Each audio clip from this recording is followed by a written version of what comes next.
Bonjour à tous, aujourd'hui j'ai le grand honneur et grand plaisir d'être avec le professeur David Engels. Professeur, bonjour. Bonjour et merci pour l'occasion de cette discussion. Merci surtout à vous de m'avoir invité chez vous. Avec plaisir. Alors aujourd'hui nous allons parler de vos travaux et de votre vision de l'Europe et de sa situation politique et idéologique en particulier. Mais avant d'entrer dans le cœur de notre sujet, pourriez-vous peut-être vous présenter brièvement et dire quelques mots de votre parcours, de la nature de vos travaux, de vos recherches au public qui n'aurait peut-être pas encore la chance de vous connaître? Oui, alors David Engels, né en 1979 en Belgique, à Verviers, de nationalité belge, même si d'origine germanophone, la petite communauté germanophone de Belgique où j'ai passé mon enfance. Mes études en histoire, je les ai passées essentiellement à l'université d'Aix-la-Chapelle, mais aussi un petit peu à Liège et à Nottingham et à Cologne.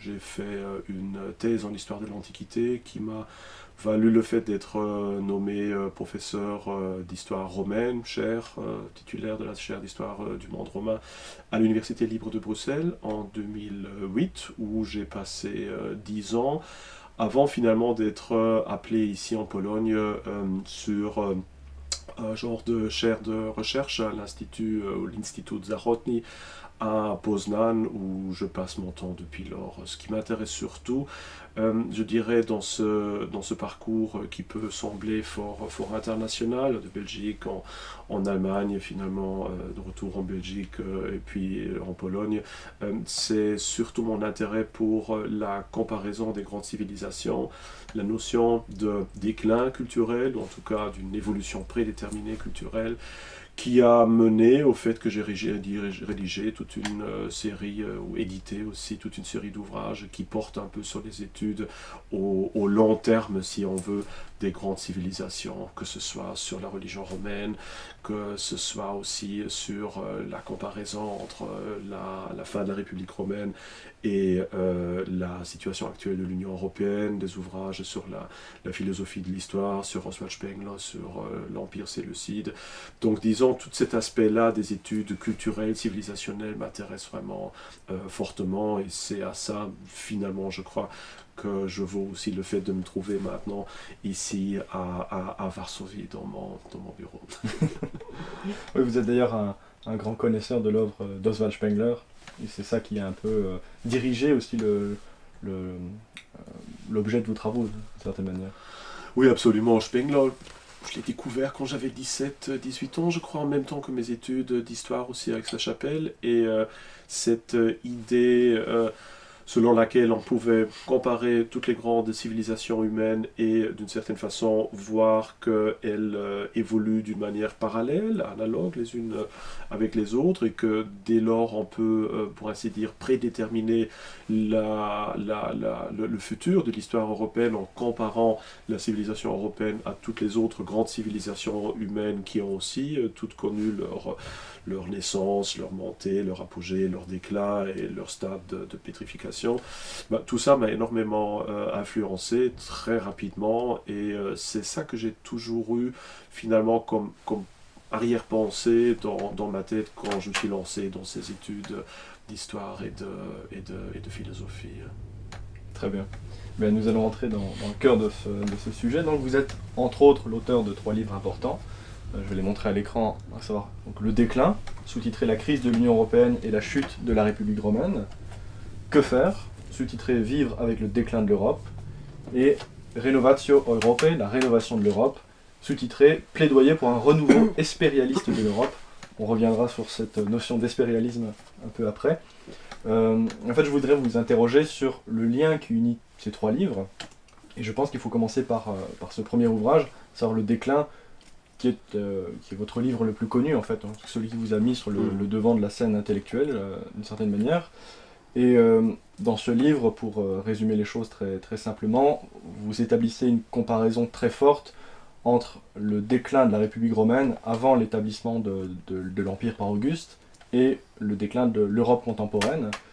Et donc, pour commencer, qu'entendez-vous justement par ce terme de déclin? Quel sens ce mot revêt-il chez vous, en fait? Oui, il y a différentes strates, je crois, d'interprétation de ce terme. Alors, il faut dire Tout d'abord que le titre Le déclin de cet ouvrage n'est pas de moi, mais de mon éditeur à l'époque. Selon moi, le livre aurait dû s'appeler Demain l'Empire, point d'interrogation. Qui fait écho d'ailleurs au titre en allemand, Auf dem Weg ins Imperium. Tout à fait, exactement. Chemin sur l'Empire. Ouais, tout à fait. Pour la version allemande, j'ai pu enfin récupérer le titre que le livre aurait dû porter en allemand, parce que en français, parce que j'avais certains soucis avec le terme de déclin que j'ai finalement accepté. Parce qu'il faisait un peu écho au déclin de l'Occident d'Oswald Spengler, et donc c'est un peu dans cette perspective-là aussi que je voulais qu'il soit compris, parce qu'il ne s'agit pas d'emblée d'un genre de jugement moral, d'une civilisation déclinante, etc., mais plutôt d'une vision assez globale sur les civilisations qui ont leur montée, leur apogée, leur déclin. Alors, certes, il y a tout un aspect moralisant que j'ai d'ailleurs évolué ou développé beaucoup plus fortement après la publication de ce livre, mais c'est sûr que déjà dans cet ouvrage-là, et dans mon analyse du présent, on voit toute une série de facteurs d'identité de la civilisation européenne, où on voit que après avoir constitué notre identité à proprement dite pendant un millier d'années, grosso modo, on les voit mises en question et littéralement déclin, que ce soit par exemple la notion de la famille traditionnelle, que ce soit la progression démographique, que ce soit la religion traditionnelle, en l'occurrence le christianisme, que ce soit une certaine vision identitaire de sa propre, de l'essence de ce que ça représente d'être un Européen, de la participation plus ou moins pluraliste dans l'État. Il y a toute une série de bases essentielles de notre identité qui sont aujourd'hui mises en question, et qui expliquent aussi pourquoi notre civilisation se porte de plus en plus mal et se trouve, même d'un point de vue factuel et pas seulement moral aussi, dans une situation de déclin. Alors là, je fais évidemment allusion aussi au domaine moral, où on voit très bien que le matérialisme, le consumérisme, le déclin religieux, finalement, mène aussi à un monde qui est de plus en plus hédoniste, consumériste et égoïste, finalement, où finalement c'est chacun pour soi, où c'est la poursuite du plaisir, du moment, au maximum de sa propre vie, comme élément essentiel de ce qu'on est censé poursuivre pendant son existence, alors que tout ce qui est valeur transcendante, tout ce qui nous mène au-delà de nous-mêmes, aujourd'hui n'est presque plus considéré comme avoir une quelconque importance. Oui. D'ailleurs, dans votre livre, vous établissez cette comparaison à travers une douzaine de facteurs, en fait. Comme vous l'avez dit, le rapport à la religion, le rapport à l'immigration, la famille traditionnelle, le déclin démographique ou non, etc. Qui est très intéressant. Est-ce que, petite question qui me vient comme ça, est-ce que vous faites une distinction entre la décadence et le déclin entre ces deux notions, ou globalement vous les comprenez de la même manière, comme des synonymes? C'est difficile à dire dans le sens que, en tant qu'historien, et surtout en tant qu'historien comparatiste des grandes civilisations, je vois que dans le déroulement, dans l'évolution de chaque civilisation, on a des parallélismes, c'est-à-dire cet ensemble de facteurs identitaires mis en péril, comme la famille traditionnelle, l'immigration, l'identité ethnique, culturelle, le mondialisme, la technocratie, etc. Tout ça existait évidemment aussi dans beaucoup d'autres civilisations. Maintenant, est-ce qu'on peut considérer cela comme une phase de décadence?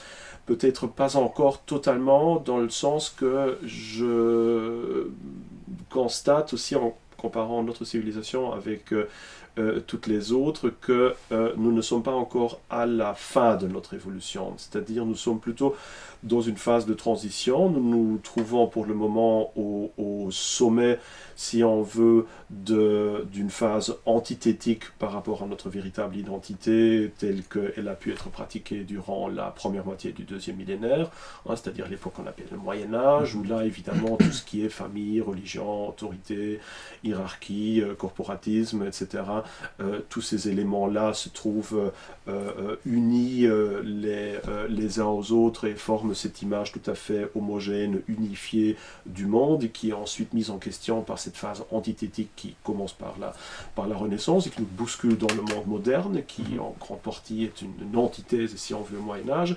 Et là, actuellement, on est vraiment à la fin de cette évolution-là, donc on est au sommet, si on veut, de l'antithèse par rapport à tout ce qui nous constitue, mais après cela, en tout cas selon moi, il n'y a pas maintenant la fin ultime de notre civilisation, mais plutôt un genre de dernier redressement, presque synthétique, si on veut, si on croit Hegel et son idée que l'histoire des peuples se poursuit sur un mode dialectique avec thèse, antithèse, synthèse. Donc j'attends quand même aussi une certaine phase de synthèse qui correspond grosso modo à ce que Rome a pu connaître après les guerres civiles dans la réformation augustéenne, ce que l'Empire ou ce que les différents États chinois ont pu connaître avec l'émergence notamment de l'Empire unifié des Han essentiellement, et ce que nous pouvons trouver dans presque chaque camp de civilisation, c'est-à-dire cette idée que avant la véritable fin, il y a un genre de dernier redressement, une dernière unification, une certaine mise en l'honneur aussi de certaines traditions, un certain processus de canonisation,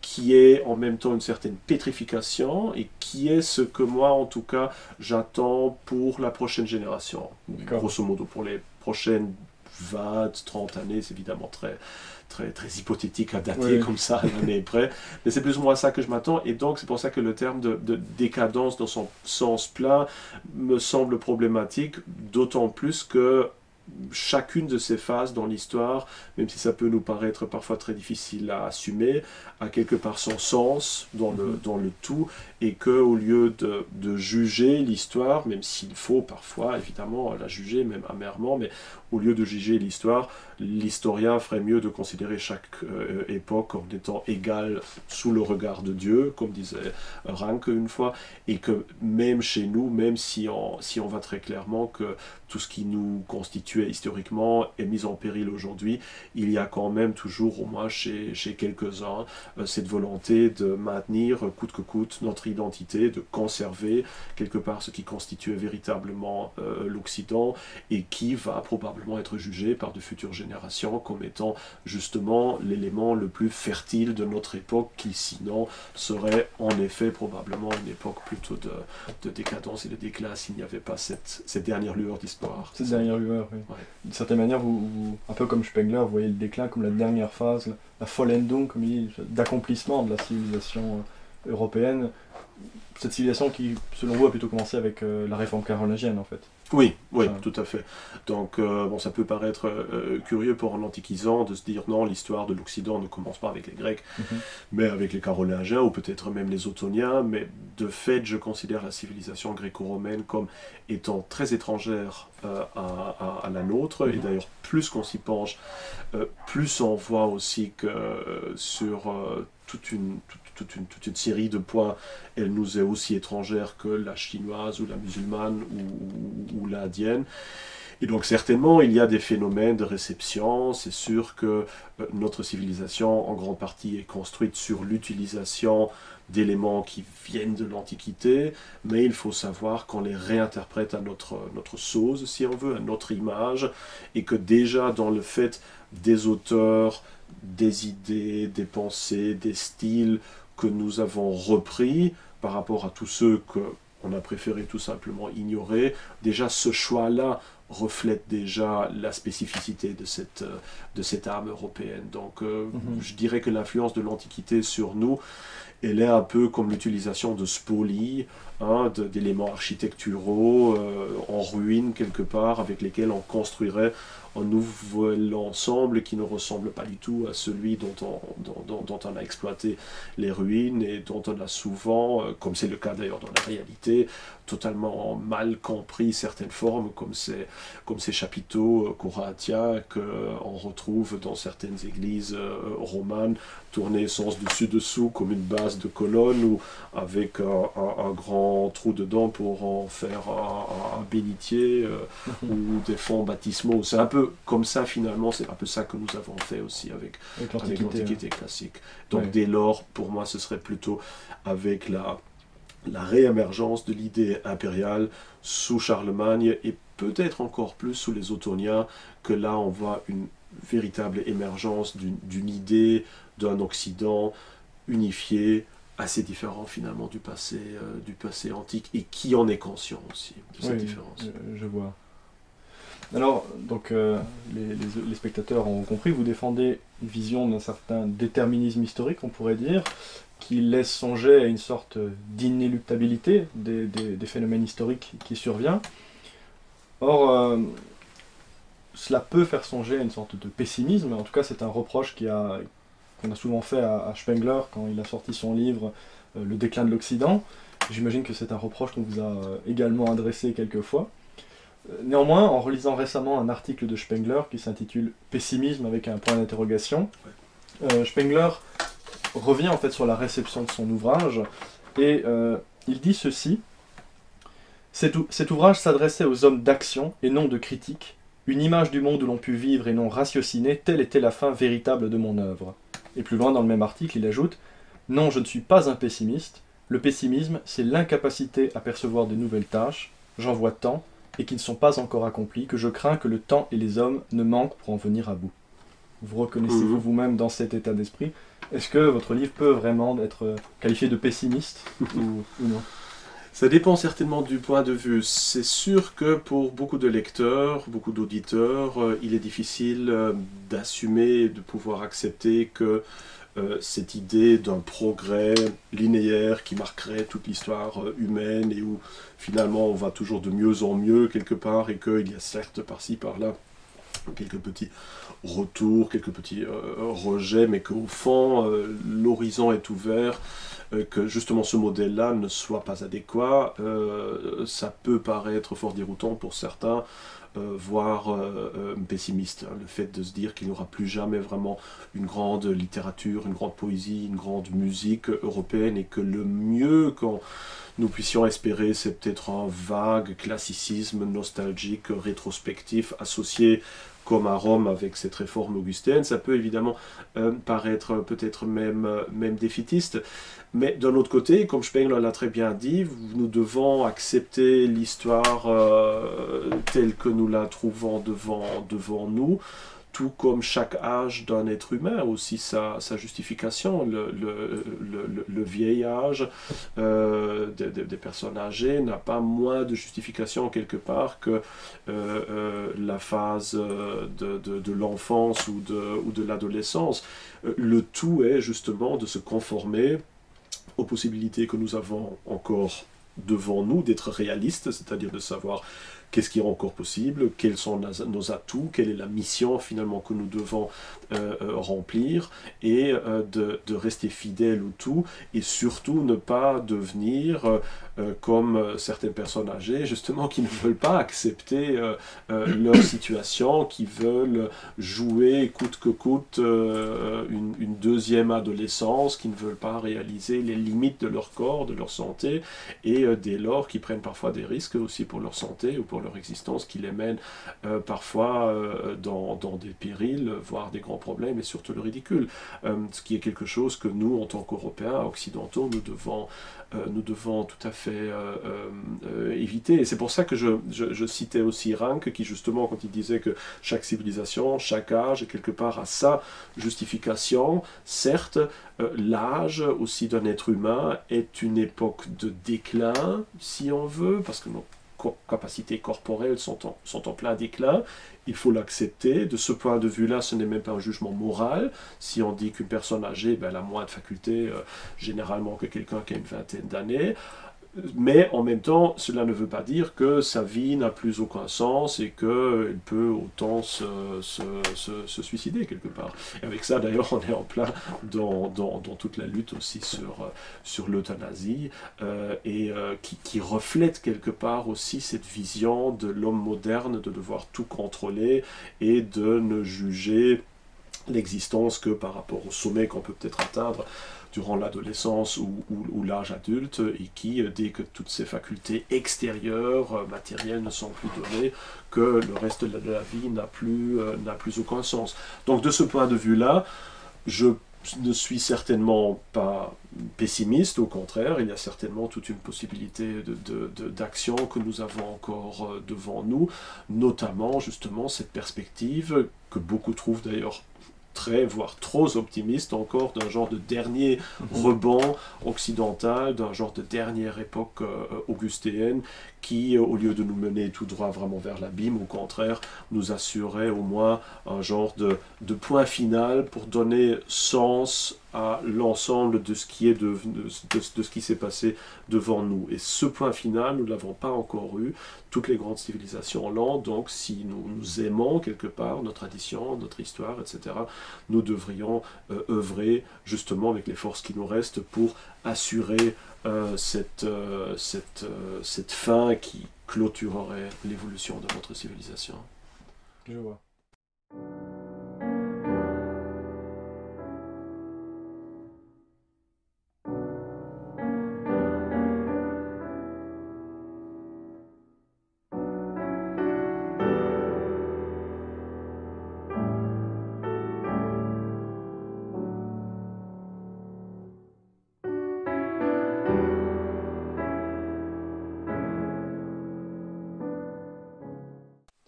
C'est ainsi qu'après avoir parlé de votre premier livre, on va passer au livre suivant. Alors même si le déclin et l'Europe restent les thèmes majeurs de ces deux autres livres, j'ai eu l'impression justement que la tonalité était plus volontariste, si je puis dire. D'une certaine manière, vous ne vous arrêtez pas au diagnostic, au constat, mais vous essayez plutôt d'apporter des solutions ou des modes d'action individuels ou collectifs, voire institutionnels. Et donc je voudrais commencer par celui-ci, Que faire, sous-titré Vivre avec le déclin de l'Europe. Que faire qui fait écho au livre de Tchernychevski et de Lénine, Что делать, que faire en russe. Et justement, dans l'introduction du livre, vous écrivez ceci: la réponse à la question identitaire contemporaine ne pourra se résumer, à l'image de la reconstruction de Notre-Dame, en une simple réforme politique superficielle de notre vieux continent. Elle doit passer par un renouvellement spirituel intérieur dont chacun porte la responsabilité. Pourriez-vous peut-être développer cette idée ? Oui, absolument. Le livre, bien qu'il ne soit sorti qu'il y a 2 ans, je crois, en langue française, avait déjà été rédigé assez rapidement après le déclin. En fait, je crois que je l'ai écrit en 2014, 2015, quelque chose comme ça, comme un genre de suite assez logique, d'abord assez personnel, assez privé finalement, parce que cette notion d'un continent qui est d'une manière ou d'une autre en déclin et où toute une série de possibilités vitales d'évolution est désormais fermée et où surtout nous nous dirigeons vers une époque de transformation violente où beaucoup de choses que nous, en tant que patriotes européens, en tout cas, aimants, vont certainement disparaître, en tout cas vont être mises à rude épreuve. Toutes ces perspectives-là me semblait, comment dire, nécessiter aussi une réponse personnelle. Je ne suis pas du genre de l'historien qui tout simplement décrit et constate et continue à mener une vie comme si de rien n'était, mais ce constat-là m'affecte toujours personnellement. Je souffre aussi, si on veut, de ce constat et le fait de se dire qu'une civilisation est mortelle et qu'on n'aura jamais à nouveau les beaux jours du XVIIIe siècle, de la Renaissance, du Moyen-Âge, et bien tout ça est quelque chose dont il faut faire le deuil quelque part, et où surtout cette situation de vivre comme l'un des, si on veut, des derniers occidentaux au milieu d'un monde européen qui a de moins en moins d'intérêt pour ses traditions, pour son histoire, qui est même opposé fondamentalement à cette tradition, cette histoire. C'est assez difficile à supporter, surtout à l'époque que je vivais dans une ville appelée Verviers, dans l'est de la Belgique. Je comprends la difficulté. Exactement, où on voit à la fois une polarisation sociale extrême, un taux de chômage, de criminalité, de dépendance énorme, et surtout, évidemment, alors un taux d'islamisation qui est absolument phénoménal, même dans un contexte belge. Et donc, quand on a ça devant les yeux tous les jours, quand on vit avec ça quotidiennement, on se pose cette question-là, bon, est-ce que quelque part après moi le déluge, ça m'est égal, je profite du dégât dans ma petite bulle, ou au contraire, j'essaye de maintenir cette identité dans la vie de tous les jours. C'était ça le choix, et ce choix-là a été évidemment à trouver la réponse dans la deuxième option, et m'a mené à écrire ce livre Que faire, qui fait néanmoins partie d'un diptyque avec, on y reviendra après, avec l'idée de Renovatio Europae, avec cette double identité. Pour faire face à cette situation, il faut évidemment aussi une action politique, on va parler plus tard, mais il faut aussi une réponse individuelle. Nous ne pouvons pas parler de la défense de l'Europe et ne penser qu'à la politique, mais il faut surtout défendre cette Europe dans notre quotidien, dans notre vie, jusque dans les actions les plus infimes, les plus intimes de notre existence, que ce soit la vie familiale, l'aménagement de la maison, le fait d'essayer de faire partie de la nature, de refuser de prêter allégeance à un système politique et social qui finalement est en train de détruire l'Europe, etc., etc. Et donc, le fait de définir par quelles différentes étapes est-ce qu'on peut rester fidèle à cette identité, c'est ça qui m'a un peu animé. Et c'est un genre de livre vademecum qui était aussi une expérimentation pour moi qui, venant, disons, d'un environnement académique, me suis posé de plus en plus des questions d'ordre vraiment identitaire, moral aussi, si on veut, et qui a essayé de donner une réponse à ces questions que beaucoup d'autres personnes se posent aussi en même temps, pour leur montrer, voilà, vous n'êtes pas seul, vous avez peut-être parfois l'impression d'être le parti ou d'être l'un des derniers occidentaux, mais il y en a quand même beaucoup plus que nous croyons, et il y a moyen quand même d'y faire face et de faire en sorte que durant cette difficile phase de transformation que nous vivons actuellement, il y a moyen de maintenir, de défendre, même d'accroître, de renforcer notre identité pour être toujours là, pour être toujours un acteur culturel, mais aussi politique, ethnique, identitaire, quand il s'agit de restructurer totalement l'Europe. Oui.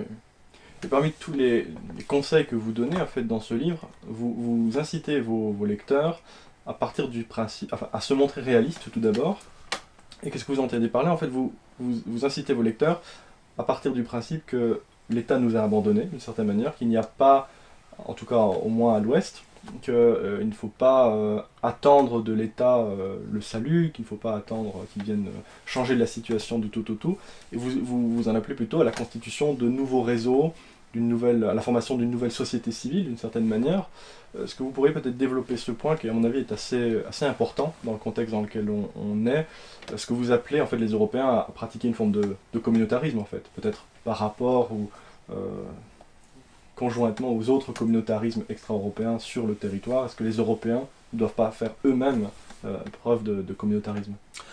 Absolument. Bon, ça dépend évidemment du cadre de vie dans lequel on est posé. Ici, à Varsovie, en Pologne, évidemment, il y a aussi toute une série de problèmes politiques, mais en tout cas, le problème identitaire, culturel se pose beaucoup moins qu'en France. Il n'y a pas de société parallèle, que ce soit d'extrême gauche, que ce soit musulmane, que ce soit africaine ou quoi que ce soit, qui, quelque part, met en péril le contrôle de la société majoritaire, ou du groupe majoritaire de la population sur l'ensemble, quelque part, de l'État et de sa civilisation. Mais en Occident, la situation est évidemment très très différente, et je crois que l'un des problèmes de beaucoup de conservateurs, c'est que, en se projetant aussi dans le passé et en voyant comme l'idée de l'État a de plus en plus constitué aussi notre propre identité et est insolublement liée aussi à collectif, si on veut, l'imaginaire collectif du conservateur, on a toujours cette impression que le conservateur, quelque part, se sent responsable pour l'État, a l'impression qu'il est redevable à l'État. Quand il pense à l'État, il y voit toujours, quelque part, une continuité avec des grandes figures, que ce soit maintenant en France de la République, bon, c'est tout un problème évidemment, ou de l'Ancien Régime, ou d'autres choses, et quelque part a l'impression que cet État est à lui, et qu'il lui doit quelque chose, et qu'on est peut-être juste à 2 pas d'une majorité électorale qui permettrait de restituer le bon vieux temps qu'il faudrait évidemment encore aussi définir. Et face à ça, je dis plutôt, voilà, l'État nous a largement trahis. D'ailleurs, il faut dire aussi que cet État ne nous a pas été imposé d'en haut, mais qu'il est le fruit du fait qu'une grande majorité de la population a souhaité ce changement. Oui. a souhaité ce changement, tout à fait, n'est plus du tout en solidarité avec notre identité traditionnelle. Et donc, nous nous trouvons en effet réduits au rôle d'une société parallèle, minoritaire, parmi beaucoup d'autres, et le conservateur, en tout cas en Europe occidentale, surtout en France, mais aussi en Belgique, au Royaume-Uni, partiellement déjà aussi en Allemagne, en Hollande, doit réaliser qu'il n'est pas mieux loti, finalement, qu'il n'est pas dans une situation fondamentalement différente par rapport à l'ensemble de la société que les sociétés parallèles musulmanes. Et peut-être pire même. Voilà, exactement. Même au contraire, contre. Absolument, au contraire, alors que les sociétés parallèles immigrées jouissent d'un certain avantage, d'une certaine sympathie de la part de l'État, les conservateurs se retrouvent de plus en plus persécutés. Il faut réaliser ça et il faut en effet se constituer exactement comme les autres en réseau parallèle, créer ses propres institutions, créer ses réseaux, créer sa communauté. Ça ne va pas nécessairement être une communauté vivant ensemble dans le même village, mais en tout cas ça doit vraiment être un réseau où on sait très bien qui est de ce parti-là, qui a cette approche de l'identité européenne dans d'autres villes, dans d'autres villages, d'être en contact régulier et de former une communauté résiliente qui puisse faire à la fois, qui puisse maintenir et renforcer sa propre identité et, si besoin en est, aussi la défendre face aux attaques qui viendraient des autres communautés ou de l'État. Oui, qui est vraiment un changement de paradigme dans la pensée des conservateurs de l'Ouest, qui sont même, en tout cas en France, j'ai l'impression même que le terme de communautarisme est très mal vu par les conservateurs, qui essayent plutôt de promouvoir la République une et indivisible, et qui au lieu de développer leur propre communauté, essayent plutôt de combattre le communautarisme extra-européen ou le communautarisme d'extrême gauche, alors que c'est un combat qui est sans doute assez vain en fait. Absolument, absolument. En tout cas, comme vous disiez, pour la France, pour d'autres pays, ça vient très tardivement. Ici en Pologne, en Hongrie, partiellement aussi en Allemagne, le combat n'est pas encore perdu de ce point de vue-là, donc il y a évidemment d'autres possibilités qui s'offrent, mais en tout cas en France, le communautarisme est devenu une réalité, et si on ne protège pas sa propre identité par tous les moyens possibles, si on tient toujours à cette illusion d'un État qui nous défend, qui nous appartient, qui nous a été juste temporairement, quelque part aliéné, alors là on risque vraiment d'aller totalement à notre perte. Oui, oui. Alors, parmi les multiples conseils que vous donnez à vos lecteurs dans votre livre, il y a un conseil très important qui est celui de se former, en fait, de lire, de se ressourcer aux sources de la civilisation européenne. Et vous insistez également sur ce conseil de Goethe, selon lequel il faut détester tout ce qui ne fait qu'instruire sans augmenter l'activité ou l'animer directement. Je trouve que la formulation est vraiment très, très, très heureuse. Oui. Alors, vraiment, que conseilleriez-vous, en fait, à des jeunes gens désireux de se former intellectuellement pour mieux affronter le monde qui vient? Oui, là aussi, une question évidemment très difficile. J'hésiterais maintenant à envoyer les jeunes à lire les grands classiques. Bon, évidemment, c'est important de lire ce qu'on appelle les grands classiques. Il y a toute une série d'ouvrages maintenant qui sortent d'ailleurs actuellement, dont notamment la Nouvelle Librairie, qui essaie justement de montrer quelles sont la littérature de base, si on veut, sur laquelle notre civilisation est construite.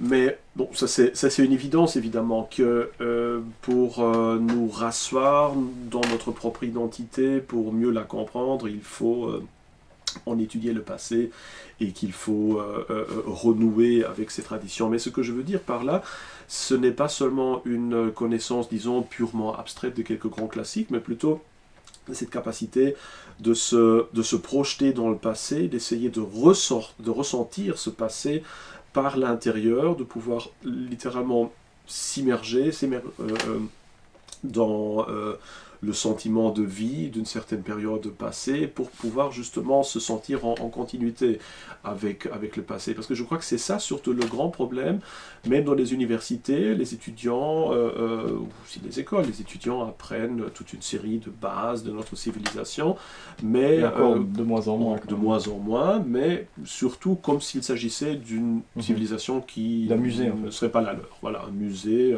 Alors on dit, oui, voilà, Goethe a dit ceci ou cela, Dante a dit ceci ou cela, mais on pourrait dire aussi en même temps que sais-je, que tel et tel auteur chinois a dit ceci, ou que tel texte aztèque parle d'autre chose. C'est tellement étranger à la plupart des Européens qui ne considèrent plus cela comme étant leur passé à eux.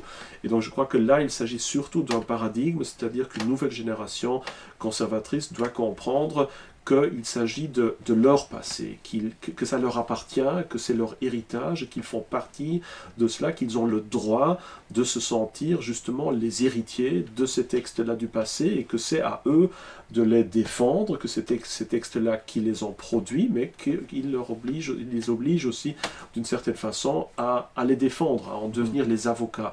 Et donc il ne s'agit pas nécessairement maintenant de lire des centaines de livres, mais surtout de changer de paradigme et de dire cette musique, cette littérature, cet art, ce sentiment de vie, c'est le nôtre, nous en sommes les héritiers, nous devons les défendre, et si nous cessons de les défendre, si nous cessons de clamer cet héritage, alors à ce moment-là, ce passé, il va être définitivement perdu, il deviendra muséal, et nous trouverons l'évolution qui est déjà bien en cours maintenant, c'est-à-dire qu'on a l'impression que en Chine ou au Japon, on a plus de sympathie et probablement aussi de connaissances pour Beethoven, pour la peinture de la Renaissance, pour Racine, pour l'art européen, que chez nous en France ou en Allemagne. Ouais, qui est vraiment paradoxal. Ouais.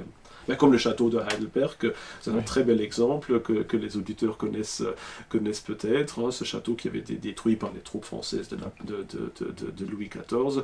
À l'époque, il n'a jamais été reconstruit, qui est toujours une très belle ruine d'ailleurs à Heidelberg, et que les Chinois ont maintenant reconstruit entièrement à l'identique, mais pas en tant que ruine, mais en tant que bâtiment tel qu'il était avant sa destruction, sur un campus universitaire, avec toute une ville typiquement européenne, avec des reconstitutions de palais, de musées, de grands édifices européens, quelque chose que nous on ne ferait jamais quelque part, et qui, quand on le fait, comme à Francfort, où on a reconstruit une partie de la vieille ville de Francfort, et ben c'est considéré dans la presse allemande comme proto-fasciste, comme étant arriéré, anachronique de faire ça, et que quelque part c'est de droite même de vouloir reconstituer des choses. Et donc on est dans cette situation-là que nous n'osons même pas reconstruire nos propres bâtiments, alors que de l'autre côté de l'Eurasie, il y a un tel enthousiasme, une telle admiration pour notre passé, que eux, quelque part, reconstruisent les bâtiments que nous n'osons plus mettre en état. Ce rapport aux ruines du passé est quand même assez révélateur de cet état de déclin que vous décrivez. Je pense que ce sont des pudeurs que les siècles passés n'avaient pas, justement. Ils reconstruisaient des palais qui avaient été construits en y ajoutant des choses de la mode de l'époque, mais je ne pense pas qu'ils se posaient ce genre de problème de conservateur au mauvais sens du terme, enfin plutôt conservateur musée. Oui. Comme on le fait actuellement. Oui, tout à fait.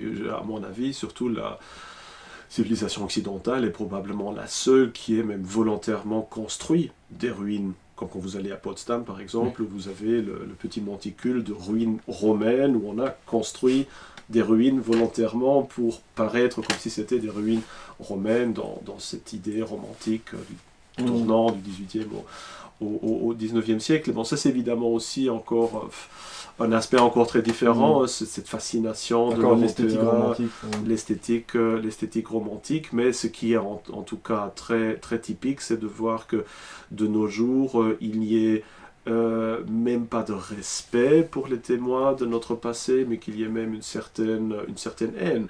En Allemagne, par exemple, après la Deuxième Guerre mondiale, ce que peu de gens savent, beaucoup de villes allemandes étaient certes détruites partiellement par les bombardements, mais auraient très bien pu être reconstruites sans trop d'efforts.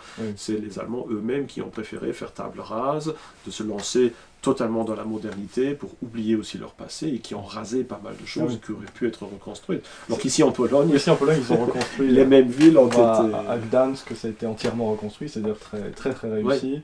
Varsovie aussi, le centre-ville de Varsovie a été rénové. En Allemagne, il y a quand même quelques villes qui ont été reconstruites, non, comme Nuremberg, parce que Nuremberg n'a pas été... Pas vraiment, non, pas du tout. Au contraire, bon, on a conservé les plans, si on veut, des bâtiments, plus ou moins les cadastres, mais la ville elle-même a été reconstruite avec très peu d'amour et très peu d'efforts, justement parce qu'elle était considérée si liée au passé nazi qu'on n'a pas voulu la reconstruire à l'identique. D'accord, je vois. Mais alors, la question suivante va prolonger un peu cette réflexion de l'Européen que vous êtes, cette identité européenne qui vous vient d'ailleurs peut-être de ses origines belges, je ne sais pas, parce que l'identité belge est quand même quelque chose d'assez énigmatique, de ce pays à la frontière, un peu absurde aussi, on peut le dire entre nous. De ce pays qui est à la croisée des grandes cultures européennes en fait, et vous écrivez justement, page 97 ou 97, la véritable frontière qu'il s'agit de défendre coûte que coûte afin de sauver le citoyen européen du désastre n'est ni celle située sur le Rhin et séparant la France et l'Allemagne, ni celle sur les Alpes et séparant le sud du nord de l'Europe, mais bien celle qui se trouve aux portes du Bosphore et qui sépare l'Occident du monde musulman. À la fin de votre livre, en effet, vous affirmez que c'est seulement en se réappropriant l'idée européenne qu'on pourra faire face aux menaces qui viennent. Et donc, la question qui prolonge un peu la précédente, c'est comment se réapproprier cette identité européenne? Est-ce justement, comme vous le sous-entendez peut-être dans ce passage, dans la prise de conscience de cette civilisation autre ou civilisation hostile qu'est la civilisation musulmane? Est-ce que c'est dans ce rapport d'inimitié qu'on peut retrouver en fait une conscience européenne, ou est-ce que vous préconisez d'autres moyens en fait? Bon, là j'ai cité surtout la différence fondamentale entre la civilisation occidentale et celle musulmane, parce qu'on est toujours d'ailleurs dans le débat sur l'adhésion ou non de la Turquie à l'Union européenne, et donc là évidemment qui est fait totalement absurde. C'est pour ça que j'ai insisté sur le Bosphore. Évidemment, il faut dire aussi que la civilisation occidentale est fondamentalement différente aussi de la chinoise, de l'indienne, etc. Donc je ne voudrais pas créer maintenant de dichotomie particulière Occident-Orient, mais dire voilà, nous avons notre civilisation et là, sa justification, comme toutes les autres, je les considère tout aussi comme égales quelque part, sur un point de vue de l'histoire globale, mais comme fondamentalement différentes et chacune illustrant une certaine facette aussi de l'humanité. Donc je crois que certes, nous avons aussi ce devoir d'être curieux par rapport à d'autres civilisations, nous intéresser à comprendre la pensée chinoise, musulmane, hindoue, africaine, que sais-je, parce que ça peut nous amener évidemment et apporter beaucoup de choses, mais nous devons aussi être conscients que d'abord, nous ne comprendrons jamais que véritablement notre propre civilisation, parce qu'elle est dans nos gènes, et je ne parle pas juste du corps, mais surtout dans nos gènes d'un point de vue intellectuel. Nous avons grandi là-dedans, nous baignons dans cette psychologie, cette ambiance de l'Occident, donc c'est la seule que nous comprendrons vraiment, et nous avons évidemment aussi ce devoir, je dirais, générationnel de défendre cette civilisation qui nous a été léguée, et si ce n'est pas nous qui essayons de la défendre, de la comprendre, d'essayer de lui faire développer tout ce qui lui reste encore, en tout cas comme possibilité, eh bien, il n'y aura personne d'autre qui le fait, et le pari générationnel qui a animé des douzaines de générations avant nous aurait été rompu par nous, ce qui aurait été aussi un crime d'un point de vue moral, je dirais. Alors cette identité européenne, comme vous le disiez, je la ressens très fortement en moi-même, en tant que Belge bilingue, allemand, français. Oui, vous êtes germanophone. Voilà, assis sur ces deux facettes de la nature occidentale déjà assez différentes, hein, l'une de l'autre.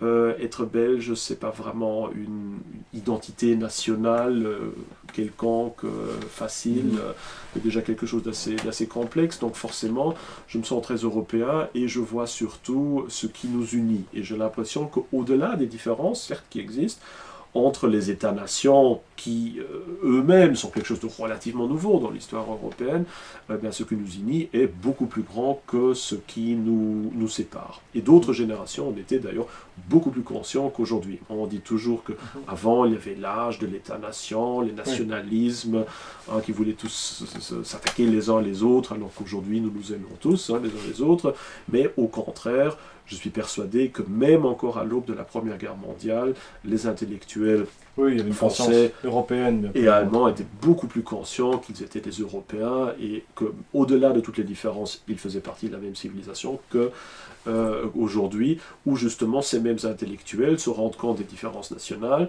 ne se rendent plus compte qu'ils sont Européens et se sentent alors peut-être vaguement comme les citoyens du monde, ce qui ne veut pas dire grand-chose de mon point de vue. Et donc j'appelle en tout cas dans ce livre-là, parce qu'on parlera des conséquences politiques en ce qui concerne l'autre, j'imagine, Renovatio Europae, d'essayer aussi de cultiver en soi-même cet Européen intérieur, si on veut, c'est-à-dire de s'ouvrir aux autres nations, aux autres sociétés à l'intérieur de l'Europe, d'essayer de transmettre aussi à nos enfants cette complexité de l'identité européenne, pas dans un but de la nier ou de vouloir créer un genre d'américanisation homogène de l'Europe, mais plutôt de la voir dans toute sa richesse, mais de se rendre compte ce qui nous définit, nous en tant qu'occidental, et ce qui nous sépare fondamentalement d'un Chinois, d'un musulman ou d'un Indien, pour pouvoir justement agir politiquement avec une certaine intelligence et dans la défense de notre identité. Et donc de ce point de vue-là, entre parenthèses, très, très privé, je suis très heureux que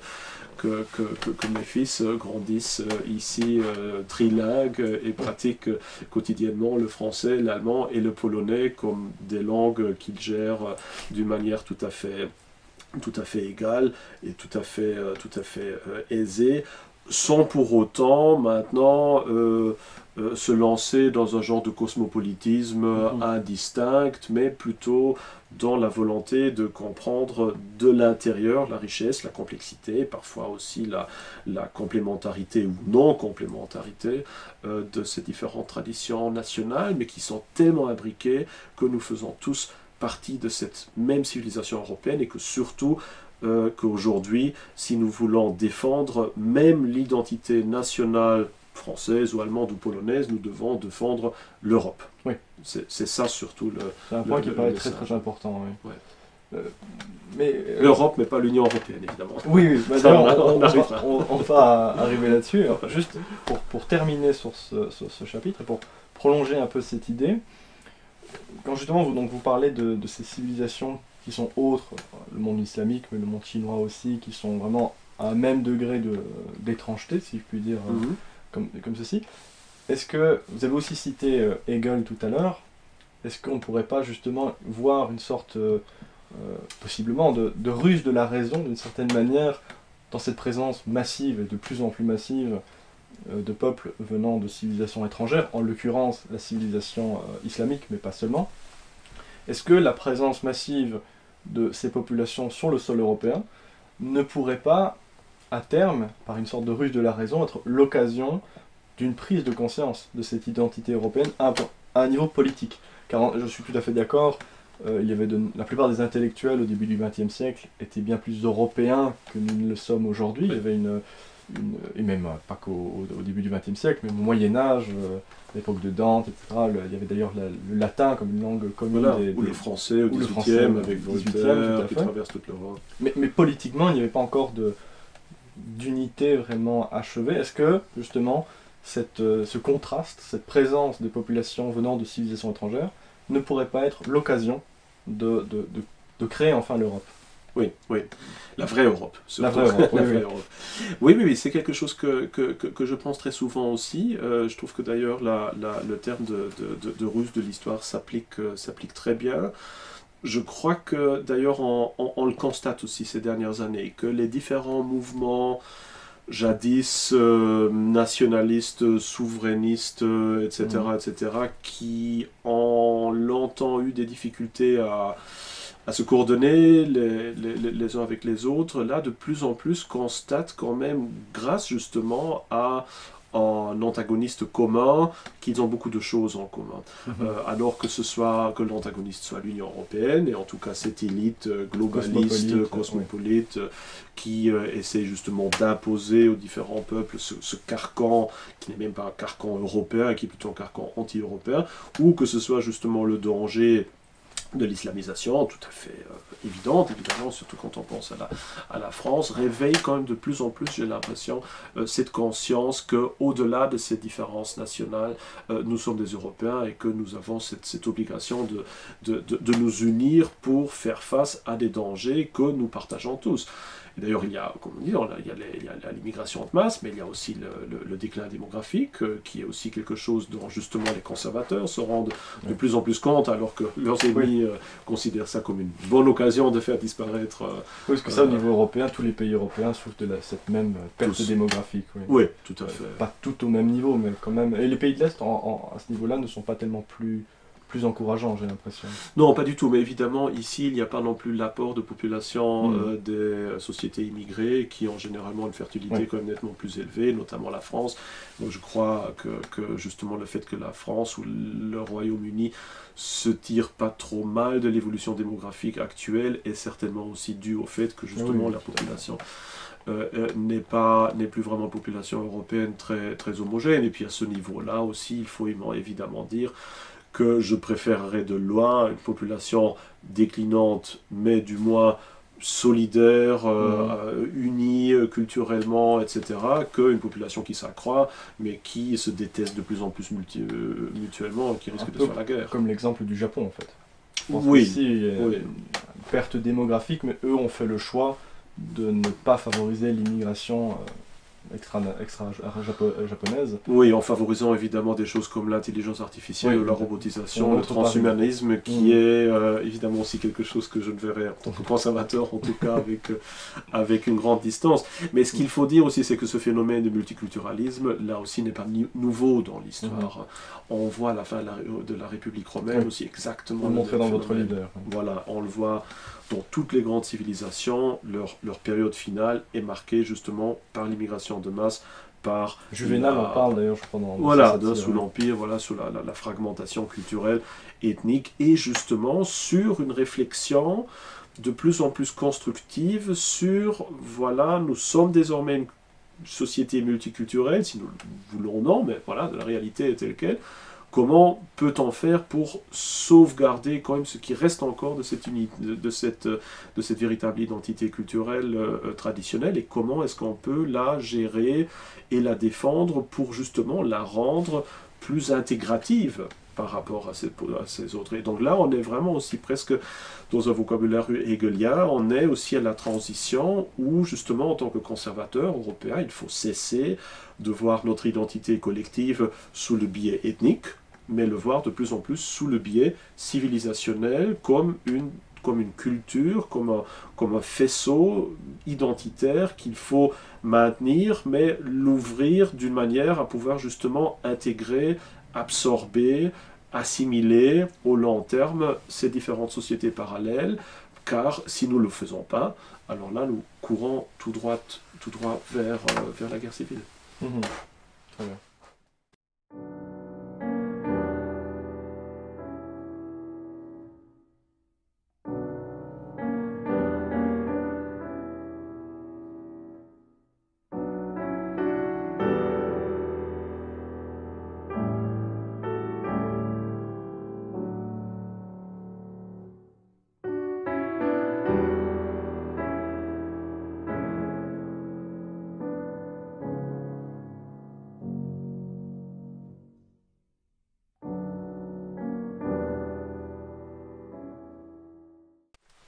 Donc cette dernière question m'amène à passer au troisième livre, Renovatio Europae, la rénovation de l'Europe, plaidoyer pour un renouveau espérialiste de l'Europe.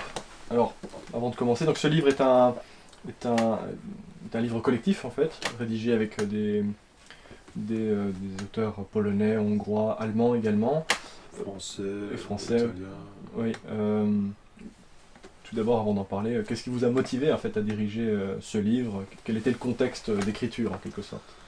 Mais comme je disais d'emblée, quand j'ai rédigé Que faire, je me rendais compte que la réponse à tous les problèmes qu'avait soulevé mon livre Le Déclin devait être double. Elle devait être d'un côté individuel, privé, intime presque, comme Que faire, mais évidemment elle devait aussi être politique. Donc je savais d'emblée qu'il fallait faire un diptyque. J'avais d'ailleurs déjà écrit même un manuscrit complet de livres moi-même qui aurait pu faire ou dû faire un diptyque avec Que faire. Et puis entre-temps, voilà, j'ai émigré ici en Pologne, et donc justement là se posait la possibilité de transférer toute une série des pensées que j'avais déjà pour un nouveau livre dans un ouvrage collectif, et donc par le choix des sujets, par le choix des auteurs évidemment aussi, j'ai plus ou moins réussi, je crois, à transformer dans un ouvrage collectif les idées qui me tournaient déjà un petit peu dans la tête. Bon, évidemment, tous les auteurs ne pensent pas exactement la même chose que moi, donc il y a certains articles avec lesquels je suis plus d'accord, d'autres un peu moins peut-être, mais disons que en grande partie,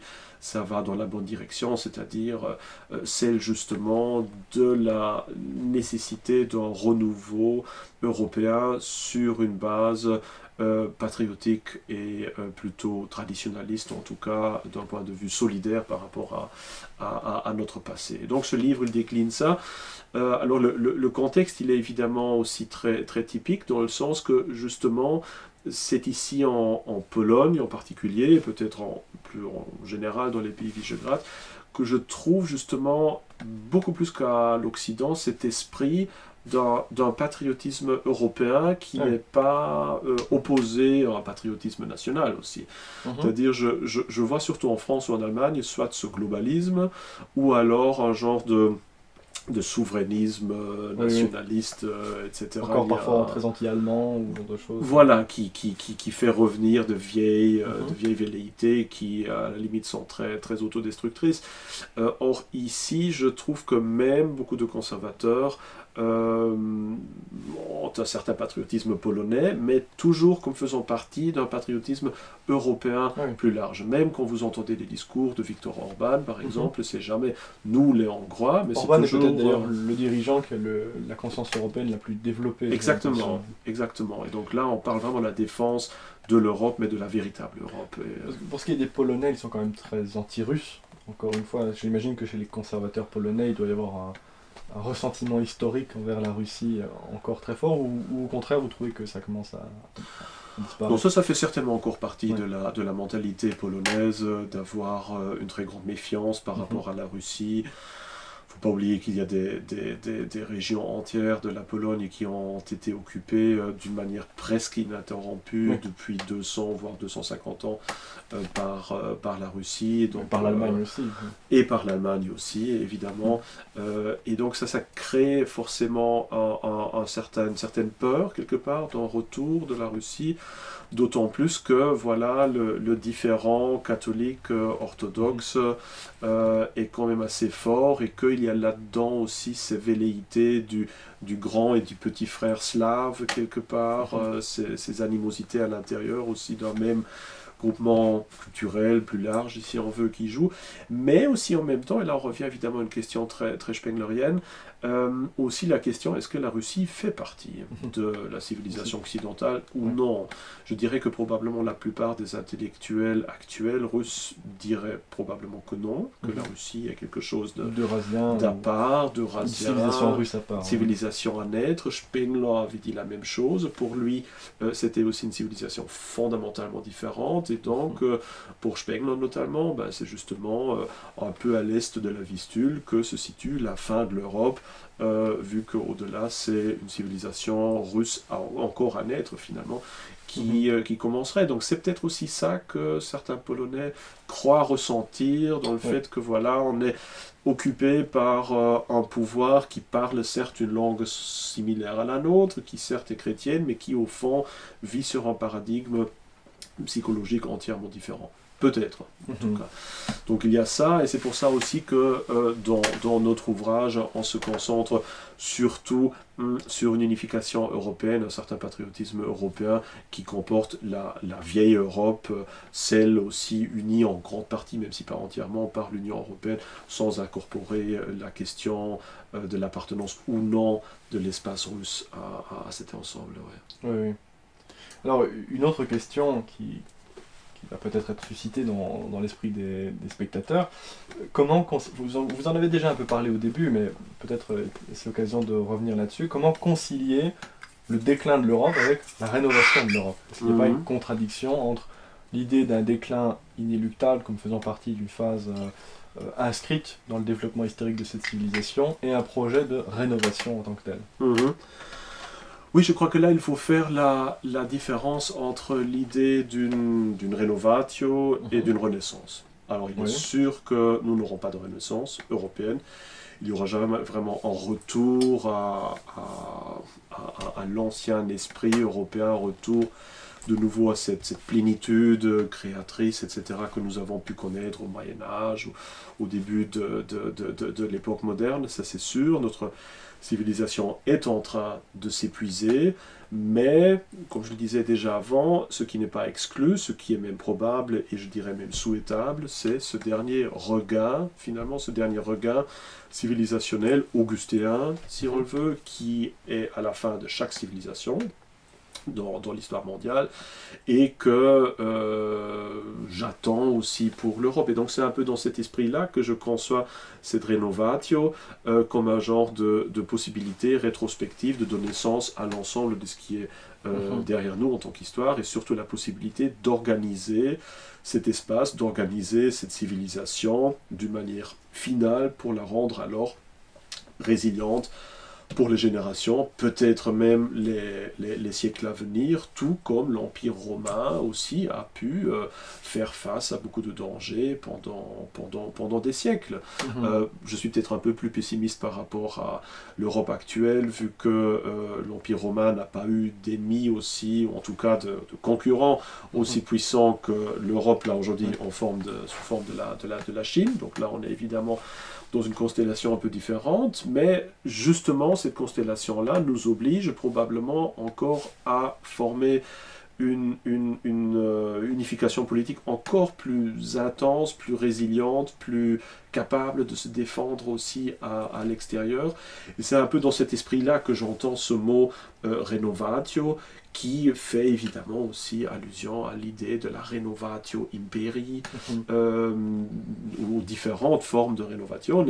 Imperii qu'on a connu sous le Moyen-Âge, où il s'agissait aussi à chaque fois de revivre finalement une idée d'unification impériale, oubliée, mais si nécessaire à constituer cette identité européenne. L'idée impériale a quand même souvent hanté l'histoire européenne d'ailleurs.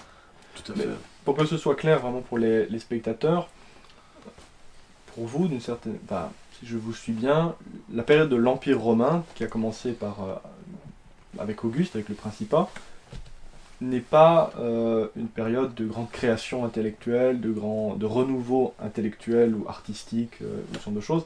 C'est plutôt la solidification, d'une certaine manière, d'un modèle passé, où on imite et on essaie de préserver ce qui avait été apporté par les civilisations helléniques et la République romaine, c'est bien ça, mais qu'il n'y a pas de renouveau au sens strict de la culture romaine, c'est ça?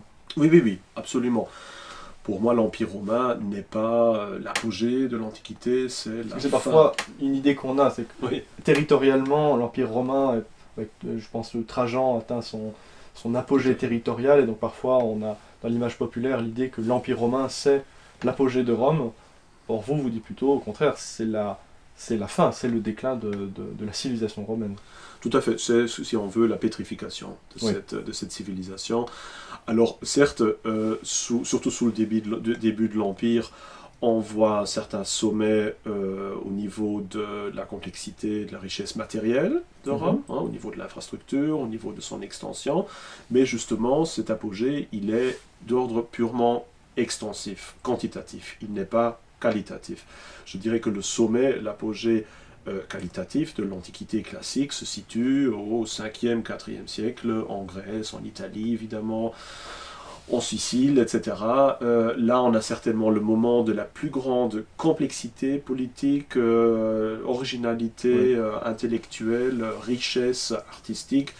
Déjà, depuis le début de l'hellénisme, tout cela se transforme un peu comme chez nous depuis Napoléon, depuis le début de l'industrialisation, vers une orientation vers l'extérieur, vers la technologie, vers l'impérialisme, le colonialisme, le fait de ne plus nécessairement créer des œuvres d'art, mais plutôt de les commenter, ou de les rassembler, ou de les canoniser. Tout ça se passe dans l'Antiquité à partir du IIIe siècle, chez nous à partir du XIXe siècle, si on veut, et donc l'Empire est finalement le stade final où cet élan vital, si on veut, cesse vraiment d'agir, où toute cette, si on veut utiliser une image botanique, où cette plante, ou cet arbre, si on veut, de la civilisation gréco-romaine se pétrifie, cesse de vivre, mais là, dans sa plus grande extension, cesse de fleurir, mais existe toujours sous forme matérielle. Et tout ce qu'on a comme création indéniable sous l'Empire sont essentiellement des imitations de modèles précédents. Bon, nous, on a souvent perdu les modèles précédents, nous ne connaissons que les formes. On se rattache à Sénèque, Marc Aurèle. Voilà, mais qui au fond sont des épigones par rapport à la véritable philosophie stoïque qui s'est déroulée plusieurs siècles à l'avant. La même chose compte pour l'art, la même chose compte aussi pour l'évolution politique. Nous voyons là beaucoup plus un genre de primitivisation, de recul civilisationnel, un genre de simplification de cette civilisation, mais certainement pas une véritable évolution créatrice. Il faut évidemment encore faire la différence, mais là c'est vraiment des détails techniques entre l'Occident, l'Orient, de l'Empire romain. Oui. Dans l'Occident, tout ça est évident. Dans l'Orient, il est, selon moi, en tout cas, à voir sous le paradigme de la civilisation chrétienne et musulmane naissante, qui recouvre le premier millénaire après notre ère et qui domine surtout la Syrie, l'Égypte, l'Asie mineure. Et là, on a en effet quelque chose qui peut nous sembler comme une nouvelle originalité qui naît, mais qui, de mon point de vue, celui de Spengler aussi, ne fait pas partie organique de la civilisation gréco-romaine, mais fait partie déjà d'une toute nouvelle civilisation qui naît à l'intérieur de ce carcan de plus en plus vide et formalisé de l'Empire romain. Et c'est un peu cette phase-là, justement, que j'attends pour nous aussi, avec évidemment un début, entre guillemets, augustéen qui permettra d'organiser, de canoniser, quelque part de rendre résilient ce qui reste encore de la civilisation européenne, mais pour la transférer alors dans un stade final qui peut-être encore rester résilient et défendre ce qui reste de notre identité pendant quelques générations, peut-être quelques siècles, mais qui n'aura plus jamais cette vitalité qu'on a pu connaître au grand siècle sous Louis XIV, ou quelque part sous la Renaissance, ou sous le Haut Moyen-Âge. Ce sera totalement différent. Ouais. Un peu comme en Chine, où là aussi on voit, depuis la constitution de l'Empire des Han, aussi cette pétrification de la Chine qui avait son véritable moment de gloire sous les royaumes combattants et surtout sous l'époque du printemps et d'automne, où là on voit une Chine divisée dans des douzaines et des douzaines de petites principautés où partout fleurissent les arts, la philosophie, la politique, où on innove, où on invente des nouvelles choses. À partir du moment où tout cela est unifié par les Han, au fond, la civilisation chinoise classique, en tout cas, se pétrifie également. Ça, on connaît dans chaque civilisation, et c'est ce qui nous attend à nous. Mais, comme on disait au début de notre interview, il faut l'accepter, il n'y a pas d'alternative. La seule alternative à cela serait la fragmentation totale de l'Europe maintenant, et donc nous n'aurons même pas cette possibilité de survivre au moins pendant quelques générations sous la protection de cet état final. Oui, cette civilisation pourrait mourir avant son terme, c'est ça. Il y a ce risque. Bon, ce risque ne s'est pas encore passé dans l'histoire, mais justement, c'est le combat que nous devons mener, tout comme ce combat a été mené dans toutes les autres civilisations, c'est-à-dire d'œuvrer pour l'émergence de cette Renovatio Europae. Et c'est là que nous avons justement le choix. Est-ce que nous œuvrons déjà maintenant pour cette nouvelle Europe, dans le sens, ce qui nous permettrait de conserver encore toute une série d'éléments encore vivants de notre civilisation, notamment aussi un certain pluralisme politique, tout comme aussi certaines visions sur les droits des individus, etc., que nous pourrions encore sauver maintenant. Ou alors, est-ce que, en effet, nous ratons cette occasion? Est-ce que nous devons alors passer à travers une phase de transformation qui pourrait être très violente, et où, à la fin, on aura quand même l'émergence d'un tel empire, si on veut, européen final, mais alors construit sur la base de la violence, de l'armée, de la police, avec là alors des possibilités de liberté individuelle nettement moindres. À Rome, le même problème se posait, finalement, on aurait déjà pu avoir sous Pompée le Grand la possibilité justement de l'élaboration d'un genre de principat qui aurait pu conserver certaines formes libertaires de la République pendant beaucoup plus longtemps. Or, ces tentatives-là a échoué, et sous Auguste, on a eu finalement quand même, grosso modo, la même chose, mais en plus violent et plus autoritaire. Ouais. Donc c'est un peu ça, pour éviter la guerre cette civile, croisée en fait. de chemin. Ouais. Oui. Tout à fait. Et donc dans cette dernière phase de la civilisation européenne, occidentale, vous en appelez à la constitution d'une idéologie sceptique ou hostile à l'Union européenne, mais favorable à l'idée européenne en tant que telle, car cette époque, selon vous, nécessite l'émergence d'un réel mouvement pan-européen, on pourrait dire, un mouvement que vous qualifiez d'espérialiste, justement. Le sous-titre de votre livre, c'est Plaidoyer pour un renouveau espérialiste de l'Europe. Qu'est-ce que vous entendez par ce terme qui est un néologisme, je crois, espérialisme? Comment qualifieriez-vous cette politique espérialiste? Déjà, le mot pan-européen renvoie aussi un peu au fond de ce qu'aurait pu être déjà un espérialisme à ce moment-là, de ce que moi j'ai aussi essayé de mettre en avant, parce que quand on voit dans le passé de cette évolution, de ce mouvement pan-européen, de Cardinove Kalergi, on voit très bien que, en dépit de toute la controverse sur l'aspect, disons, globaliste, universaliste de Cardinove Kalergi, on voit surtout qu'il y a un réel intérêt pour le mouvement pan-européen de la part des Habsbourg, c'est-à-dire de l'ancienne tradition impériale européenne qui, jusqu'à maintenant d'ailleurs, a essayé de chaperonner, d'appuyer justement ce mouvement pan-européen, parce que, au moins d'un point de vue de la maison d'Habsbourg, et donc finalement des détenteurs encore actuels finalement de cette autorité impériale remontant jusqu'au Moyen-Âge, ce mouvement pan-européen aurait pu être une certaine chance pour rétablir une idée européenne justement à fondement transcendant, pas juste laïque, positiviste, relativiste, etc., mais justement basé sur cette identité traditionnelle, aussi fortement chrétienne, de l'idée impériale du Moyen-Âge.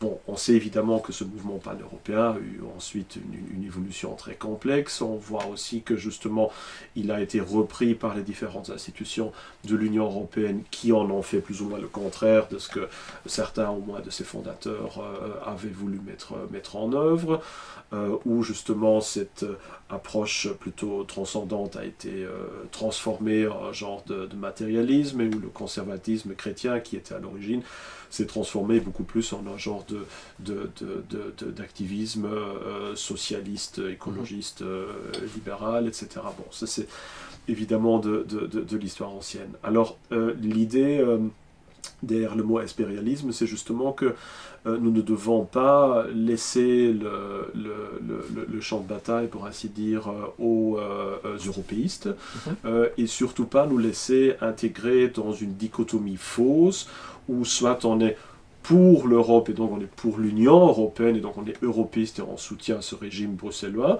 ou alors on est contre, et donc forcément on doit être un nationaliste, souverainiste, et pour un morcellement de l'Europe, une quarantaine de petits États qui tous maintenant vont commencer forcément à rentrer en concurrence les uns avec les autres, à se laisser soudoyer par les Chinois, les Saoudis, les Russes, les Américains, et finalement devenir un genre de champ de bataille d'intérêts qui ne seraient même pas les leurs. Et c'est un peu entre ces deux extrêmes que mes co-auteurs et moi, on a essayé de postuler qu'il faut allier conservatisme et aussi un certain patriotisme national avec la conviction que sans l'Europe, les États-nations seront perdus aussi, et qu'il faut se rendre compte de ce qui nous unit partout au-delà des États-nations en tant qu'Européens, et remplir cela aussi d'un certain amour patriotique, d'une certaine fidélité, et de se rendre compte, comme on disait tantôt, que l'identité française, elle est justement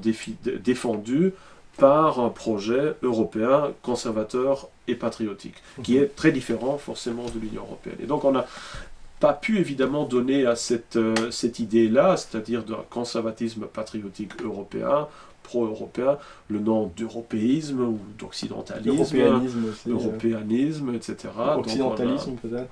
Occidentalisme, mais là on serait rentré dans le débat avec Saïd, surtout oui, avec Saïd, orientalisme, occidentalisme, donc ça aurait été fort d'un point de vue terminologique assez compliqué, donc on s'est plutôt rabattu sur l'appellation Hesperos pour l'Occident, justement, en appelant ça l'espérialisme, avec cette idée justement que ce qui nous unit en tant qu'Européens, et ce qui nous distingue fondamentalement des musulmans, des Indiens, des Chinois, etc., c'est cet espoir faustien, cette volonté, cette pulsion d'aller plus haut, plus loin, plus fort, de voir ce qui est derrière l'horizon, d'être en quête de quelque chose d'absolu qui est inatteignable, mais que nous voulons quand même, posséder.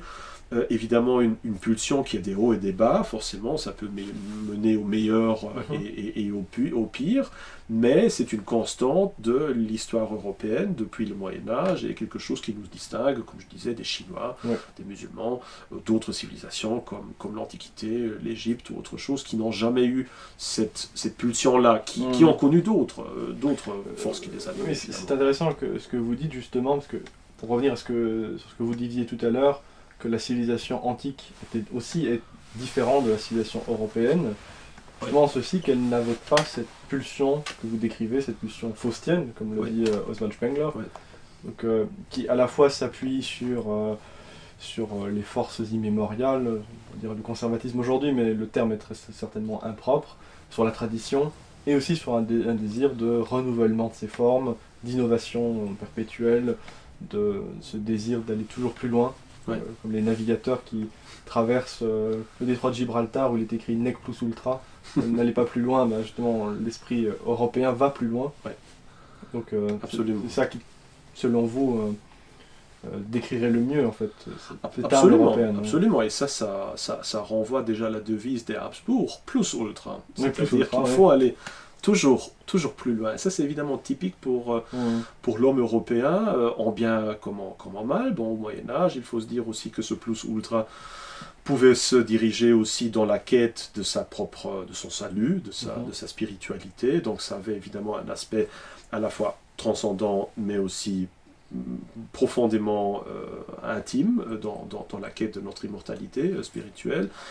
Évidemment, chez nous, de plus en plus, cette pulsion faustienne, c'est de plus en plus épuisé en une quête purement matérielle, d'être plus vite, d'avoir un empire plus grand, de développer des machines qui produisent encore plus. Donc ça, c'est d'une certaine façon concentré de plus en plus vers un simple accroissement quantitatif et plus qualitatif, mais là, une fois de plus, c'est typique pour chaque civilisation déclinante, ou là aussi dans l'Antiquité, on voit depuis l'hellénisme, certes un accroissement des proportions, que ce soit dans les bateaux, les bâtiments, les œuvres d'art ou autre chose, mais au fond, il n'y a pas une véritable intensification qualitative, mais plutôt une extension de plus en plus grande, on pourrait dire une américanisation, parce que justement cette américanisation actuelle, eh bien, elle est typique évidemment pour cette phase de l'identité faustienne. Et donc c'est un peu tout ça qui se trouve aussi dans ce terme d'espérialiste, notamment cette notion d'Occident, et qui reflète si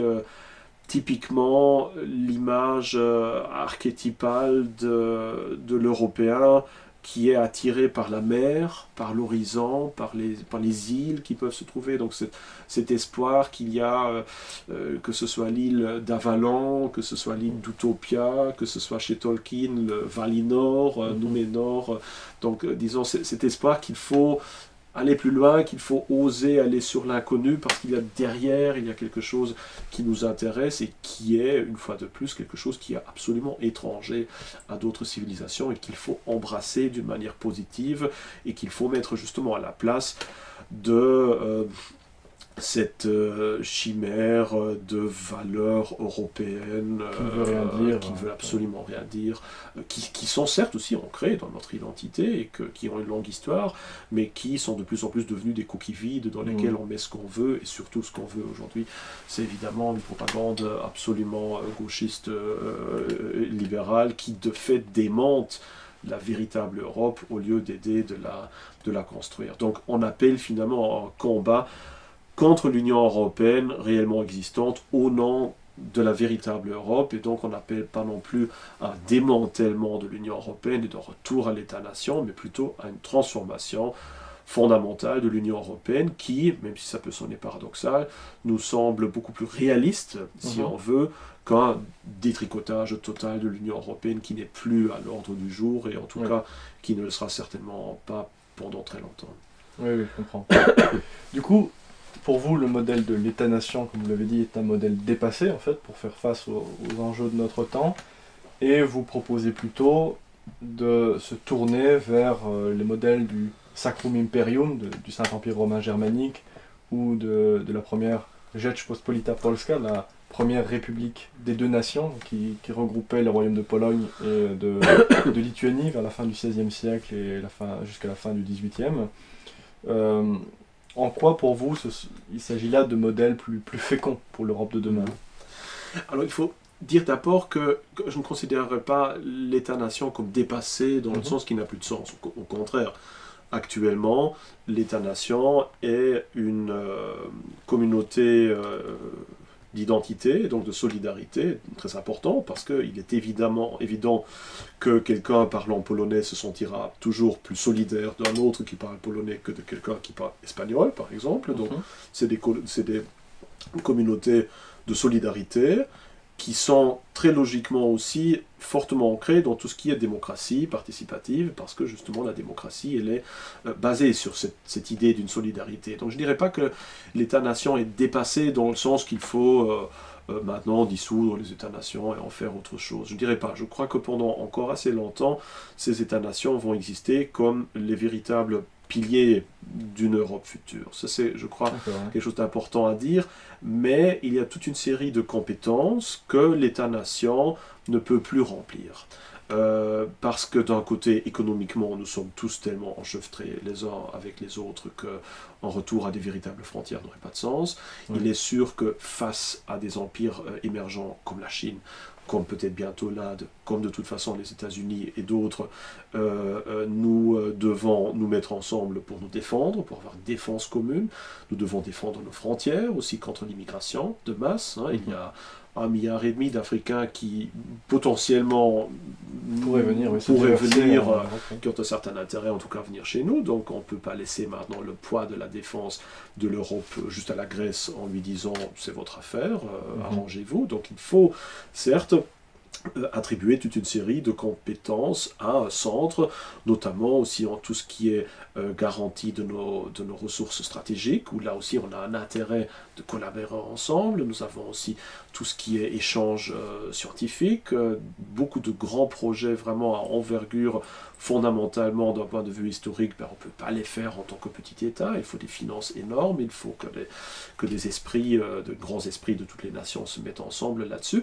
Il y a évidemment aussi l'idée d'avoir une infrastructure pan-européenne construire une autoroute ne fait qu'un sens que si, à partir de l'autre pays, elle est reprise quelque part. Et bon, il faut calculer évidemment le coût de tout ça, aussi des lignes de chemin de fer à grande vitesse, etc. Donc il faut une coopération, et pour toute une série de points, l'Europe, ou une Europe impérialiste en tout cas, sera beaucoup plus à même à remplir ces tâches que uniquement l'État-nation replié sur lui-même.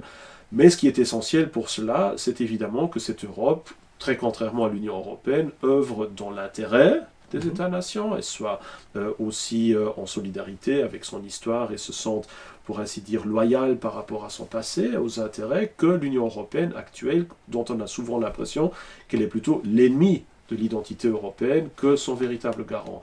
Et c'est pour ça que le modèle justement du Sacrum Imperium me paraît très intéressant, d'un côté évidemment en tant qu'historien, parce que c'est de là qu'est née l'Europe, l'Empire carolingien, dans lequel il n'y avait pas encore de différence entre les parties espagnoles, ou parlant des langues germaniques, ou romanes, ou italiennes. Certes, ces différences commençaient à exister, mais cet empire en tant que tel les englobait tous, et évidemment le Saint-Empire romain, plus tard, beaucoup plus tard, seulement appelé germanique, était aussi un empire multiculturel, dans le sens qu'il n'y avait pas que des territoires allemands, mais aussi français, polonais, nord-italiens, danois, etc.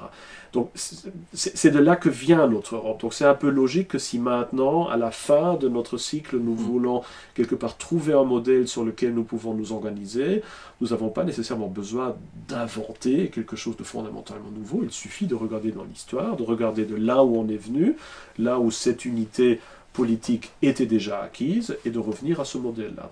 Et justement, il y a deux avantages dans ce modèle du Sacrum Imperium. D'un côté, le fait que cet État-là n'était justement pas une république matérialiste, laïque, relativiste, sans aucune véritable ancrage identitaire, mais que d'emblée cet impérium était sacrum, c'est-à-dire qu'il justement relevait d'un lien avec la transcendance, avec notamment évidemment le christianisme, et n'était pas juste un État comme beaucoup d'autres, mais clamait une fonction tout à fait spécifique dans le destin de l'histoire mondiale. C'était vraiment la représentation ultime de quelque chose qu'on trouve déjà, au moins au début, des traités européens dans les années 50 ou 60, cette idée que nous avons tous un destin commun. On trouve ça dans les années 50, 60, on voit que ce terme de destin commun européen apparaît, et puis ça disparaît de plus en plus parce que ça sonnait irrationnel. Mais c'est justement cette idée d'un destin commun, c'est-à-dire d'une fonction qui nous est imposée par le haut et que nous devons garantir, et qui n'est pas seulement celui d'une efficacité politique quotidienne, mais plutôt d'un rôle transcendant que nous devons remplir, est inclus dans cette notion justement de Sacrum Imperium. Et c'est pour ça que il me semble que le retour à cette tradition-là semble tout à fait important. Et puis il y a surtout l'aspect tout à fait concret qui touche à l'organisation du Sacrum Imperium, ou notamment aussi de la Rzeczpospolita Polska, où là on voit notamment des éléments comme le fait que le souverain est élu, l'empereur du Saint-Empire ou le roi de la République polonaise sont élus à chaque fois par des diètes dans lesquelles vous avez, en tout cas dans le Sacrum Imperium, des représentants de tous les ordres qui sont présents, dans un genre de proto, je dirais pas démocratie, mais en tout cas de participation corporative électorale. Donc ce n'est pas un État autoritaire dans ce sens-là, mais il y a cette participation. Pas centralisateur aussi. Exactement, qui est un État quand même participatif, et puis les pouvoirs justement de cette tête de l'État sont aussi confinés justement exactement aux choses dont nous avons besoin aussi, la défense commune, l'assurance de certaines règles, normes à l'intérieur, le fait de juger dans les litiges qui pourraient se présenter entre les citoyens ou les États composants, et puis surtout ces États étaient des États fédéraux, ou même plus que fédéraux, qui étaient extrêmement complexes, et où chaque composante, que ce soit des villes, que ce soit des évêchés, que ce soit des duchés, des royaumes, autre chose, avaient chacun leur indépendance, leurs règles, leurs coutumes, leur patriotisme, leurs différends, forcément, qui étaient alors réglés par le roi ou par l'empereur, donc par cette fonction élective, une fois de plus. Et cela me paraît beaucoup plus intéressant comme modèle pour assurer cette subsidiarité dont on parle tellement souvent, et surtout cette égalité entre États-nations très différents, avec des traditions très particulières, et justement aussi une assise démocratique très différente, au lieu d'aller vers un système bruxellois où c'est grosso modo la Cour européenne de justice qui décide du jour au lendemain comment tous ces États devraient gérer des points essentiels de leur organisation interne, et qui n'a absolument rien à faire avec la survie fondamentale du continent. Donc c'est un peu ça, cet appel de s'inspirer de nouveau de ces deux piliers finalement de notre identité, et surtout de celle de ces États médiévaux et modernes. D'ailleurs, il ne faut pas oublier que le Saint-Empire romain n'a été dissolu que sous Napoléon.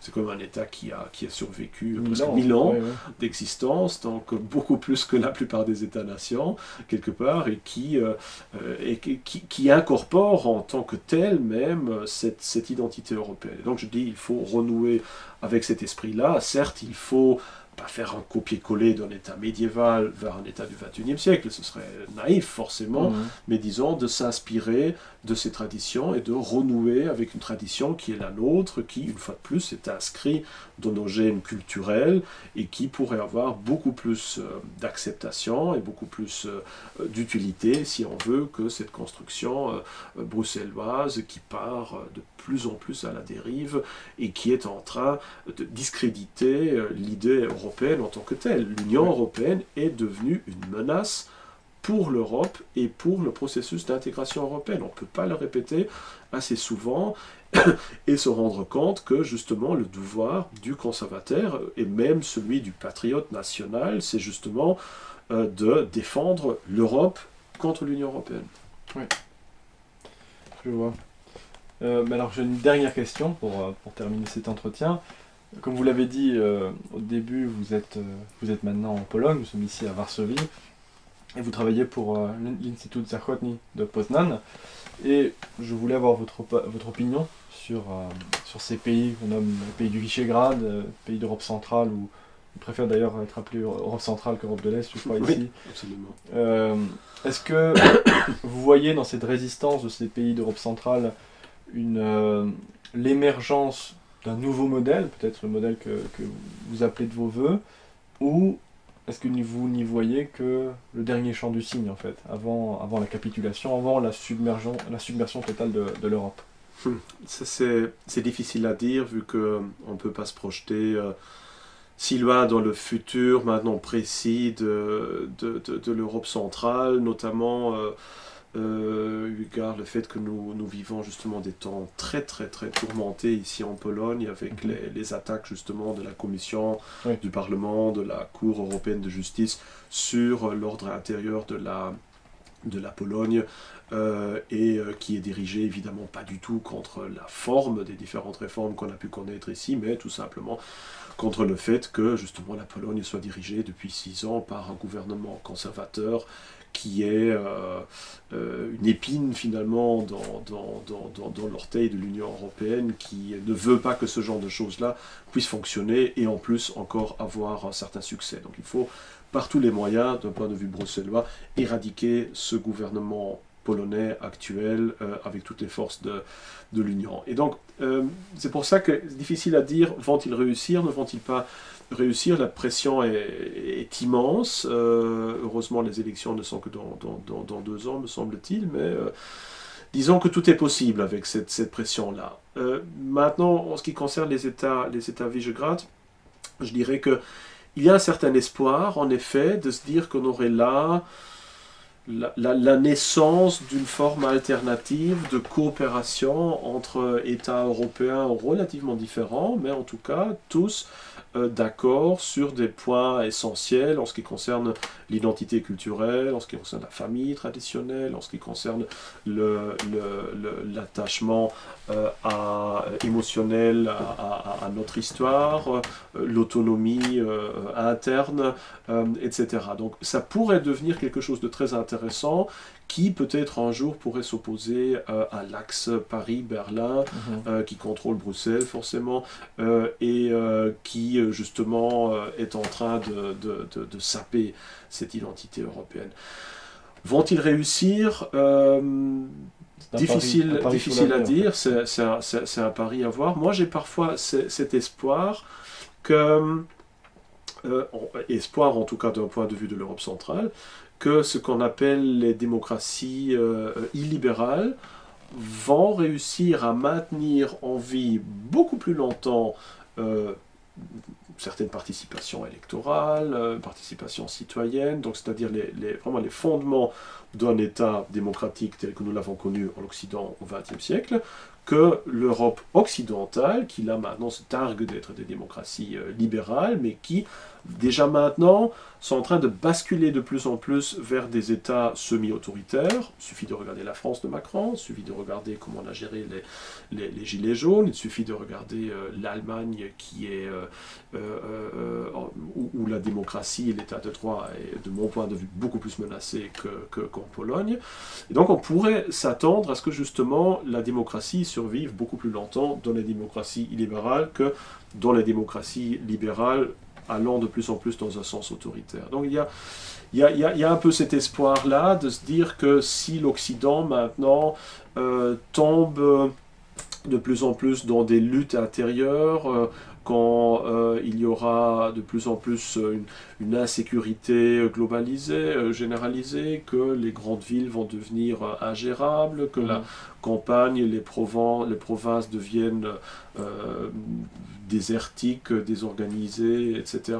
Quand les luttes entre les différentes sociétés parallèles vont émerger, quand toute cette politique d'impression d'argent et d'inflation va mener vraiment à bout une économie qui déjà maintenant est chancelante, quand tout ça va se passer, on peut se demander si justement cet Ouest ne va pas tomber vraiment pendant plusieurs années, voire décennies, vraiment dans une spirale déclinante où la démocratie deviendra un genre de simulacre, alors qu'ici, en Europe centrale, on aura non seulement une survie de la démocratie, mais en plus encore des conditions de vie économiques, sociales, culturelles relativement stables, et que dès lors, à la fin de ce processus, qui c'est, dans une vingtaine d'années, cette unification, ou réunification peut-être aussi, européenne, sur un modèle expérialiste, pourrait peut-être émerger plutôt de l'Est que de l'Ouest.